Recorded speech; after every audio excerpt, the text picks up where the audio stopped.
আসসালামু আলাইকুম এভরিওয়ান। আশা করি সবাই ভালো আছেন। আমিও আল্লাহর রহমতে অনেক ভালো আছি, যদিও একটু ঠান্ডা লেগেছে।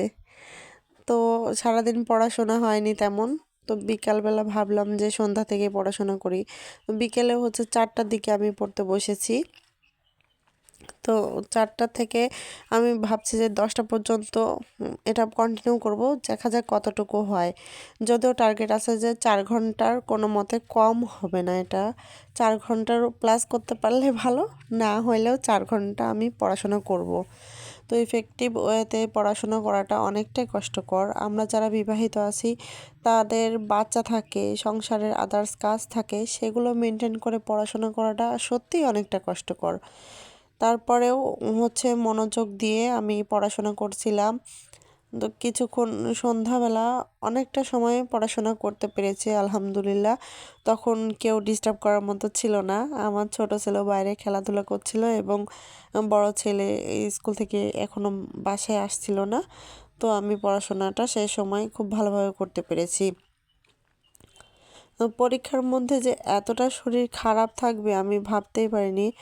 আর আমার তো ঠান্ডা লেগেছে প্রথম পরীক্ষা দিন থেকে, এটা চলছেই। তো ঠান্ডা লাগলে তো কাশি হবে, সর্দি হবে। তো কাশিটা আমি সহ্যই করতে পারি না। কাশি হলে আমার বমি হয়, আর বমি হলে শরীর খারাপ লাগে। তো এতটা ক্লান্তকর অবস্থার মধ্যে দিয়ে যাচ্ছি, তারপরেও পরীক্ষা দিতে হবে এবং সেজন্য কষ্ট করে পড়াশোনা করা।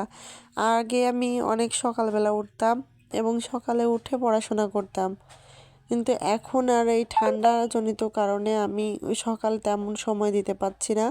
এবং সকালবেলা আবার স্কুলে বাচ্চাকে নিয়ে যেতে হয়, বাসায় এসে রান্না থাকে, আদার্স কাজগুলো থাকে, বিভিন্ন কারণে আমার পড়াশোনাটা তেমন হয়ে উঠছে না।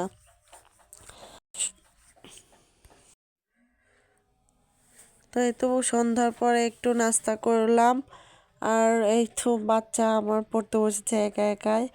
ও দেখছি যে আমি পড়তে বসলে ও আমাকে আর তেমনটা ডিস্টার্ব করছে না। তো সন্ধ্যার আগে আমার প্রায় 1.5 ঘন্টা মতো পড়া হয়েছিল। তারপরে আবার পড়তে বসেছিলাম 6টার, মেবি 6:30টার পরেই।